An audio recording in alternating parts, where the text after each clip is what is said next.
بسم اللہ الرحمن الرحیم۔ السلام علیکم۔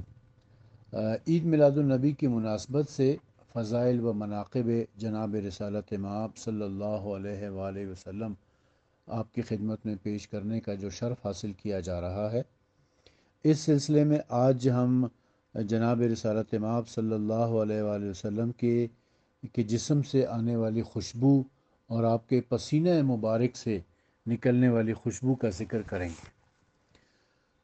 سردی ہوتی یا گرمی، پسینہ آتا یا نہ آتا، ہمہ وقت سید عالم صلی اللہ علیہ وآلہ وسلم کے لطیف و نفیس جسم اقدس سے بے مثال خوشبو مہکتی رہتی۔ اسی لیے کتب سیرت و حدیث میں آپ کی خوشبو کا بیان مطلقاً بھی ہے اور لفظ عرق یعنی پسینے کے ذکر کے ساتھ بھی ہے۔ پہلے ہم مطلقاً آپ کی خوشبو کے ذکر پر مشتمل احادیث آپ کی خدمت میں پیش کریں گے، اور بعد میں وہ حدیث پیش کریں گے جن میں لفظ عرق یعنی لفظ پسینہ آیا ہے۔ حضرت انس بن مالک رضی اللہ تعالیٰ عنہ بیان کرتے ہیں کہ میں نے کسی ریشم اور دیباج کہتے ہیں ریشمی کپڑے کو، میں نے کسی ریشم اور دیباج کو نہیں چھوا جو رسول اللہ صلی اللہ علیہ وآلہ وسلم کی ہتیلی سے زیادہ ملائم، اور میں نے کبھی کوئی ایسی خوشبو نہیں سونگھی جو رسول اللہ کی خوشبو سے زیادہ عمدہ ہو۔ حضرت ابو جیفہ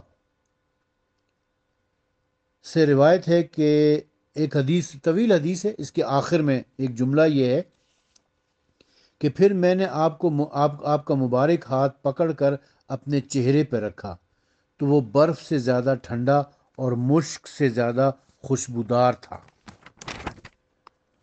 ایک مرتبہ حضرت انس بن مالک نے یہی بات یوں بیان فرمائی ہے کہ میں نے ہر اچھی خوشبو کو سونگھا ہے، لیکن رسول اللہ صلی اللہ علیہ وآلہ وسلم کی خوشبو سے زیادہ عمدہ کوئی خوشبو نہیں سونگھی، اور میں نے ہر ملائم چیز کو مس کیا ہے، لیکن رسول اللہ کی مبارک ہتھیلیوں سے ملائم چیز کوئی مس نہیں کی ہے۔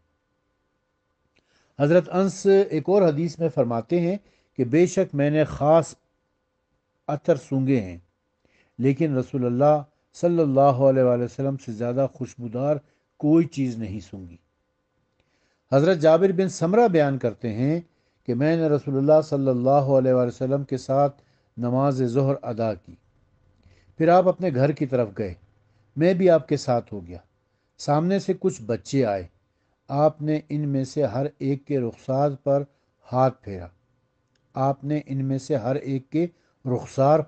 پھیرا اور میرے رخسار پر بھی ہاتھ پھیرا، تو میں نے آپ کے دست اقدس کی ٹھنڈک اور خوشبو یوں محسوس کی گویا کہ آپ نے اپنا ہاتھ مبارک عطار کے ڈبے سے نکالا ہو، یعنی مختلف قسم کے عطر سے ان کا ایک ڈبہ تھا، اس کے اندر ہاتھ ڈال کے نکالا ہو، یعنی ایسی خوشبو آپ کے دست مبارک سے آ رہی تھی۔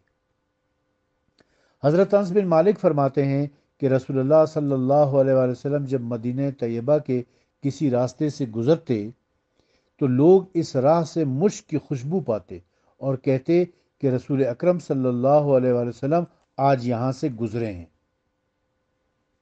حضرت انس ایک اور حدیث میں بیان کرتے ہیں کہ میں نے کسی خر کہتے ہیں مکس ریشم کو، اور حریر کہتے ہیں پیور ریشم کو، یعنی خالص ریشم کو۔ تو حضرت انس بن مالک بیان کرتے ہیں کہ میں نے کسی خر اور حریر کو اور کسی نرم چیز کو نہیں چھوا جو رسول اللہ صلی اللہ علیہ وسلم کی مبارک ہتھیلی سے زیادہ ملائم ہو، اور میں نے کبھی کسی مشک اور عطر کو نہیں سونگھا جو رسول اکرم صلی اللہ علیہ وسلم کے مبارک پسینے اور آپ کی خوشبو سے زیادہ خوشبودار ہو۔ حضرت انس بن مالک سے ایک اور حدیث میں ہے کہ نبی کریم صلی اللہ علیہ وآلہ وسلم ہمارے ہاں تشریف لائے اور قیلولہ فرمایا۔ قیلولہ وہ دوپہر کے وقت جو تھوڑی دیر کے لیے آرام کیا جاتا ہے۔ آپ صلی اللہ علیہ وسلم کو پسینہ آیا، میری والدہ ایک شیشی لائیں اور آپ کا پسینہ نچوڑ نچوڑ کر اس میں جمع کرنے لگی۔ نبی کریم بیدار ہوئے تو فرمایا، اے ام سلیم، یہ کیا کر رہی ہو؟ انہوں نے عرض کیا کہ یہ آپ کا پسینہ ہے جس کو ہم خوشبو میں ملائیں گے اور یہ سب سے اچھی خوشبو ہے۔ اس سے اگلی حدیث میں یہ ہے کہ حضرت ام سلیم نے عرض کیا کہ یا رسول اللہ، ہم اس سے اپنے بچوں کے لیے برکت کی امید رکھتے ہیں۔ تو آپ صلی اللہ علیہ وسلم نے فرمایا، تم نے درست کیا۔ ایک حدیث میں ہے کہ حضرت ام سلیم نے عرض کیا کہ یہ آپ کا پسینہ ہے جس کو میں اپنی خوشبو میں ملاؤں گی۔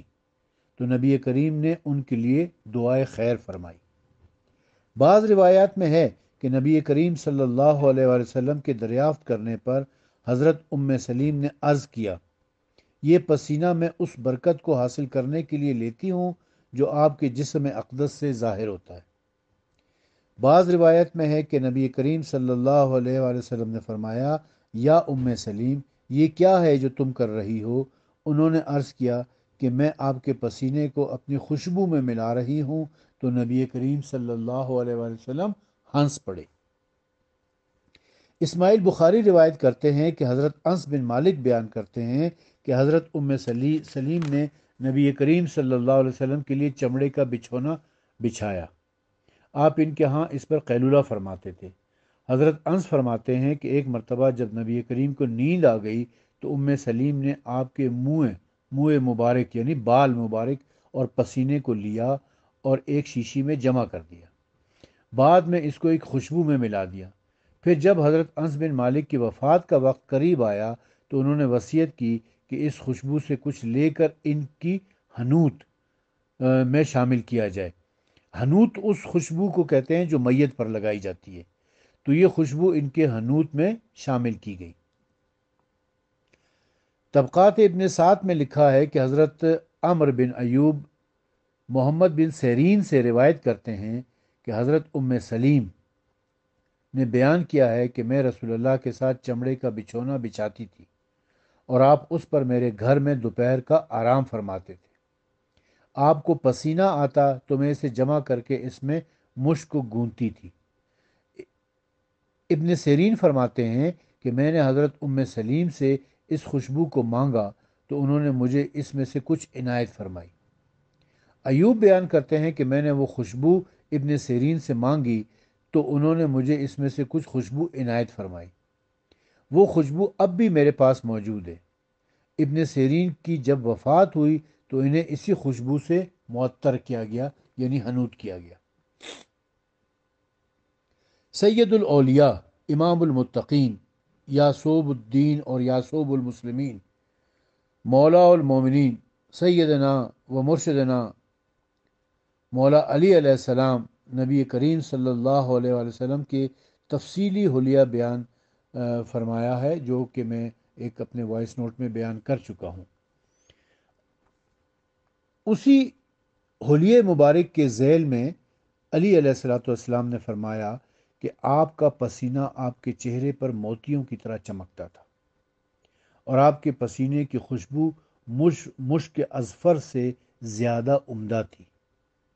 میں نے آپ کی مثل نہ آپ سے پہلے دیکھا اور نہ آپ کے بعد، صلی اللہ علیہ وآلہ وسلم۔ ام المومنین حضرت عائشہ فرماتی ہیں کہ رسول اللہ صلی اللہ علیہ وآلہ وسلم کا مبارک پسینہ آپ کے چہرے پر تازہ موتیوں کی طرح چمکتا تھا، مجھ کے اذفر سے زیادہ خوشبودار تھا۔ حضرت جابر بن عبداللہ انصاری بیان کرتے ہیں کہ نبی کریم صلی اللہ علیہ وآلہ وسلم جس راستے سے گزر جاتے تو آپ کے پیچھے آنے والا شخص آپ کے پسینے کی خوشبو سے پہچان لیتا کہ آپ یہاں سے گزر گئے ہیں۔ ایک شخص نبی کریم صلی اللہ علیہ وآلہ وسلم کی خدمت میں آیا اور عرض کیا کہ میں نے اپنی بیٹی کا نکاح کیا ہے اور میں چاہتا ہوں کہ آپ میری مدد فرمائیں۔ آپ صلی اللہ علیہ وسلم نے فرمایا، میرے پاس اور تو کچھ نہیں، لیکن کل تم دوپہر کے وقت ایک لکڑی اور کھلے منہ والی ایک شیشی لے کر آنا اور دستک دے کر اندر آنے کی اجازت مانگنا۔ پس نبی کریم صلی اللہ علیہ وسلم اپنے بازوؤں سے اپنا پسینہ جمع فرمانے لگے یہاں تک کہ شیشی بھر گئی۔ فرمایا، یہ لے جاؤ، جب تمہاری بیٹی خوشبو لگانے کا ارادہ کرے تو اس لکڑی کو اس شیشی میں ڈبوئے، پھر اس سے خوشبو لگائے۔ پس جب وہ لکڑی خوشبو لگاتی تو تمام اہل مدینہ کو وہ خوشبو پہنچتی۔ اس لیے ان کے بارے میں لوگ کہتے تھے کہ یہ خوشبو والوں کا گھر ہے۔ جسم انسانی سے خارج ہونے والا پسینہ خواہ جس مقام سے خارج ہو بدبودار ہی ہوتا ہے، مگر سب سے زیادہ بدبودار پسینہ بغلوں کا ہوتا ہے۔ لیکن اللہ کے نبی صلی اللہ علیہ وآلہ وسلم اس عیب سے منزہ اور مبرہ ہوتے ہیں۔ چنانچہ حضرت حبیب بن خدرہ بیان کرتے ہیں کہ مجھ سے بنو حریش کے ایک شخص نے بیان کیا کہ جب رسول اللہ صلی اللہ علیہ وآلہ وسلم نے معاذ بن مالک کو رجم کیا تو اس وقت میں اپنے باپ کے ساتھ تھا، پس جب انہیں پتھر مارے جانے لگے تو مجھ پر خوف طاری ہو گیا۔ رسول اللہ صلی اللہ علیہ وآلہ وسلم نے مجھے اپنے ساتھ لگا لیا، یعنی اپنے جسم مبارک کے ساتھ چپٹا لیا، تو مجھ پر مشک کی خوشبو کی طرح آپ کے بغل مبارک سے پسینے کے قطرات گرنے لگے۔ اگر انسان مسواک نہ کرے تو اس کے منہ سے سانس کی صورت میں جو ہوا باہر آتی ہے وہ ہر بدبو سے زیادہ بدبودار ہوتی ہے، اور اگر مسواک کی پابندی کرے تو اگرچہ اس کے منہ سے بدبو نہیں آتی تاہم خوشبو بھی نہیں آتی، کیونکہ مسواک کا کام صرف بدبو کو ختم کرنا ہے، خوشبو پیدا کرنا نہیں۔ لیکن قربان جائیں کہ رسول اللہ صلی اللہ علیہ وآلہ وسلم کے دہن اقدس سے نکلے ہوئے سانس اور تھوک وغیرہ کی خوشبو بہتر سے بہتر عطر سے بھی زیادہ عمدہ تھی۔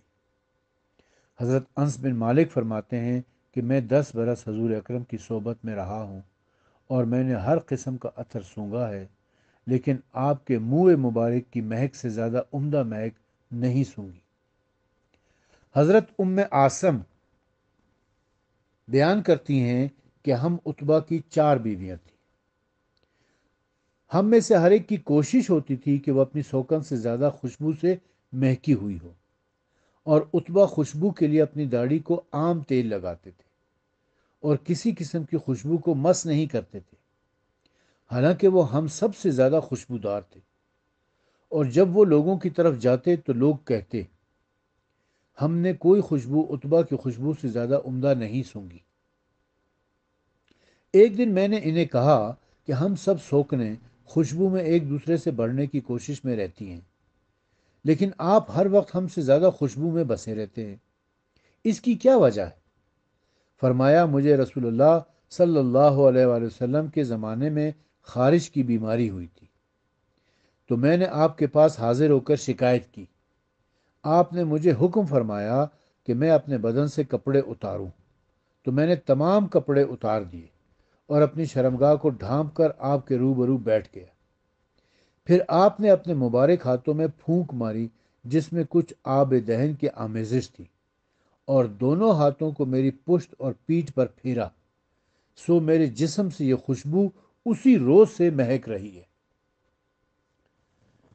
حضرت عبد الجبار بن وائل فرماتے ہیں کہ مجھ سے میرے بعض اہل خانہ نے بیان کیا، انہوں نے میرے والد سے سنا کہ نبی کریم صلی اللہ علیہ وآلہ وسلم کے پاس پانی کا ایک ڈول لایا گیا، تو آپ نے اس سے پیا، پھر ڈول میں کلی فرمائی، پھر وہ ڈول کنویں میں انڈھیل دیا، یا فرمایا ڈول سے پانی پیا پھر کنویں میں کلی فرمائی، تو اس سے مشک کی خوشبو مہکنے لگی، یعنی اس کنویں کے پانی سے۔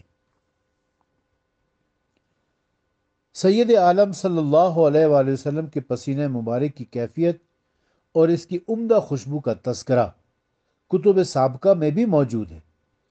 چنانچہ بعض روایت میں ہے کہ اللہ تعالیٰ نے حضرت مسیح علیہ السلام کو وحی فرمائی۔ اس میں پہلے ان انعامات کا ذکر کیا جو حضرت عیسیٰ علیہ السلام پر ہوئے، بعد میں نبی کریم صلی اللہ علیہ وآلہ وسلم کا مفصل حلیہ بیان فرمایا، اور اس میں آپ کے پسینے کی شان یوں بیان فرمائی، ان کا پسینہ ان کے چہرے پر موتیوں کے مانند چمکتا ہوگا جس سے مشک کی خوشبو مہکے گی۔ یہ مختصراً حال میں نے بیان کیا ہے رسول اکرم صلی اللہ علیہ وسلم کے جسم مبارک، پسینہ مبارک اور بغل مبارک سے آنے والی خوشبو کے بارے میں۔